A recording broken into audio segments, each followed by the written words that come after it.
Item ಯಾವುದೇ ಇರಲಿ try ಮಾಡಿ ಆಚಿ ಚಿಕನ್ ಮಸಾಲಾ. ಕೊಲ್ಲಿ ವಾರ್ನ ಎಫೆಕ್ಟ್ ಇದೆಯಲ್ಲ ದೇಶದ ಮೇಲೆ ಹೇಗೆ ಬೀರ್ತಾ ಇದೆ, ರಾಜ್ಯದಲ್ಲಿ ಇದರ ಟೆನ್ಷನ್ ಏನು ಅಂತ ನೋಡ್ತಾ ಹೋಗೋಣ. ಪೆಟ್ರೋಲ್ ಟೆನ್ಷನ್ ಅಂತೂ ಮುಂದುವರಿತಾ ಇದೆ. ಹಲವು ಕಡೆ ಪೆಟ್ರೋಲ್ ಬಂಕ್ಗಳಲ್ಲಿ ಫುಲ್ ರಶ್ ಆಗಿದೆ. ಯುದ್ಧದಿಂದ ಮುಂದೆ ಪೆಟ್ರೋಲ್ ಸಿಗ್ಲಿಲ್ಲ ಅಂದ್ರೆ ಅನ್ನುವ ವದಂತಿಯನ್ನು ಯಾರೋ ಹಬ್ಬಿಸ್ತಾ ಇದ್ದಾರೆ. ಆದ್ರಿಂದ ಪೆಟ್ರೋಲ್ ಬಂಕ್ಗಳಿಗೆ ಜನ ಓಡೋಡ್ ಬರ್ತಾ ಇದ್ದಾರೆ. ರಾಯಚೂರು ಕಡೆ ಹೋಗೋದಾದ್ರೆ ರಾಯಚೂರಿನ ಸಿರ್ವಾರ ಪಟ್ಟಣದಲ್ಲಿ ಪೆಟ್ರೋಲ್ ಬಂಕ್ಗಳು ಫುಲ್ ರಶ್ ಆಗಿದೆ.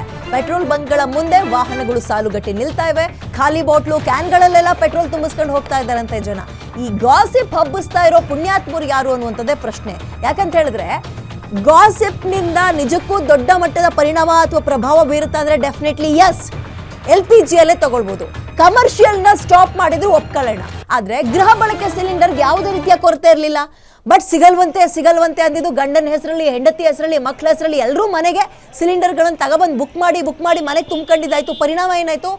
ಅಲ್ಲೂ ಕೂಡ ಗೃಹ ಬಳಕೆ ಸಿಲಿಂಡರ್ ಮೇಲೆ ಪರಿಣಾಮ ಅಥವಾ ಪ್ರಭಾವ ಬೀರಿತ್ತು. ಈಗ ಇದು ಪೆಟ್ರೋಲ್ ಮತ್ತು ಡೀಸೆಲ್ ಮೇಲೂ ಕೂಡ ಇಂಥ ಗಾಳಿ ಸುದ್ದಿಗಳು ಓಡಾಡ್ತಾ ಇದೆ.